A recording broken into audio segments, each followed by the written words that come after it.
Hello friends, welcome to Banu சரசுவை அடசல். வாங்க இன்றைக்கி தக்காளி தொக்கை எப்படி பண்ணுறதுன்னு பார்க்கலாம். இதுக்கு 5 தக்காளி நான் வந்து இந்த பொடியாக நறுக்கி எடுத்து வச்சுருக்கிறேன். 2 பெரிய வெங்காயம் பொடியாக நறுக்கி எடுத்து வச்சுருக்கேன். கொஞ்சம் பூண்டு, கொஞ்சம் கருவேப்பிலை, தாளிக்க பெருங்காயம், வதக்கிறதுக்காக உப்பு, மஞ்சள் தூள் தேவையான அளவு, மிளகாத்தூள் ஒரு 1/2 டேபிள் ஸ்பூன் எடுத்து வச்சுருக்கேன். கடாயில் நம்ம வந்து ஒரு 2 டேபிள் ஸ்பூன் நல்லெண்ணெய் ஊற்றிக்கலாம்.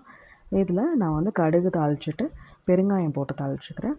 நல்லா பெருங்காயமும் கடுகும் பொரிஞ்சு வந்ததுக்கப்புறம் நம்ம வந்து பொடியாக நறுக்கி வச்சுருக்கிற பெரிய வெங்காயமும் பூண்டு கருவேப்பிலை போட்டு நல்லா வதக்கி எடுத்துக்கலாம். இது நல்லா அந்த எண்ணெயிலே நல்லா பச்சை வாசனை போகிற வரைக்கும் நல்லா வதக்கி எடுத்துக்குவோம். நம்ம ஒரு டிரான்ஸ்லூஷன்ட் கலரில் வர மாதிரி, கண்ணாடி பதத்தில் வர மாதிரி நம்ம வந்து நல்லா வதக்கி எடுத்துக்கலாம்.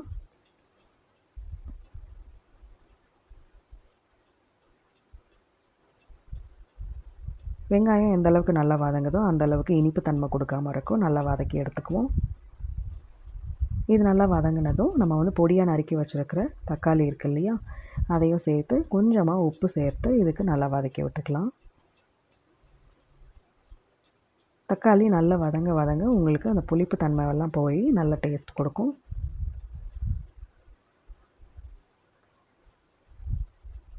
இது நல்லா அந்த எண்ணெயில் கலந்து விட்டுட்டு நம்ம வந்து மூடி போட்டு நல்லா கொதிய விட்டுடலாம். நல்லா வதங்க விட்டுருவோம்.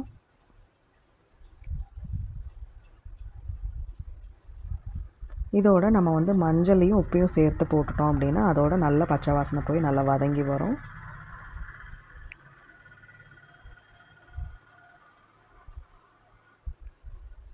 இப்போ இதெல்லாம் நல்லா கலந்து விட்டுட்டு நான் தட்டை போட்டு மூடி வச்சு நல்லா வேக விட்டுற போகிறேன். நடுவில் அப்பப்போ எடுத்து நம்ம வந்து கிளறி விட்டுக்கலாம், அடிப்பிடிக்காமல் இருக்கிறதுக்காக.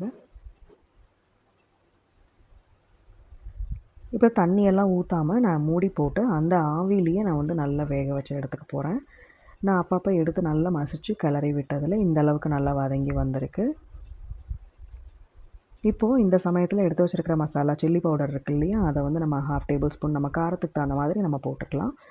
நம்ம வீட்டு மிளகாத்தூள் எந்த அளவுக்கு காரமோ அதுக்கு தகுந்த மாதிரி கூட குறைச்சி நம்ம போட்டுக்கலாம். இப்போ இதையும் போட்டு பச்சை வாசனை போகிற வரைக்கும் நல்லா வதக்கி எடுத்துக்கலாம்.